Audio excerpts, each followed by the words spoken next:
Welcome back to the channel, guys. I am the Drunken Goth, and in today's video we are going to be taking a look at some of the Ferrari models with the worst reputation.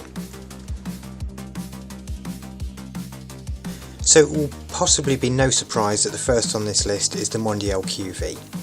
It's not a particularly good looking car, it's not particularly quick, it's not a particularly nice place to sit when you drive in, and it used to be one of the cheapest Ferrari models to buy. Now, because of this, a lot of people bought them that couldn't necessarily afford to run them, and they developed a lot of problems with them spending a lot of time being very unloved. Because of this, finding a good example nowadays is very difficult, and if you do find a Mondial, it is likely something that you will end up spending a lot of money on trying to put the problems right that have been ignored for years and years. Next up, we have another one that spent a long time being very cheap, and that is the Ferrari 308 GT4. Now, although it was very unloved when it was first around, and of course next to the 308 GTB, it doesn't look as pretty. I actually think these are very underrated. I really like driving them. They're a hell of a car on the road. You can have a lot of fun with these cars, and they are severely underrated. But of course they don't have the traditional Ferrari styling around them, and of course when the 308 GTB is sat next to it, who can deny it does look better. Next we have the Ferrari 330 GT 2+2. Now, about 10-15 years ago you used to be able to pick these up for around about 30 grand, and it's only in recent years they've rocketed to around 200,000 for good examples.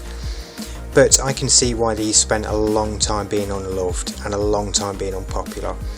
Compared to a lot of other things at the time, they're very big, heavy, not particularly attractive, and of course because of that reason people bought them as a very cheap way to get into classics, didn't really have the money to spend on the upkeep, the maintenance, and they suffered for it.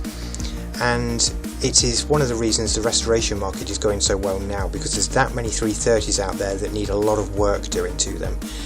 It's an easy way now to get a car and create something beautiful from something that's been unloved for so many years.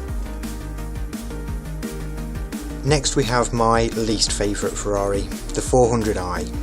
They are not particularly comfortable, they handle like a boat.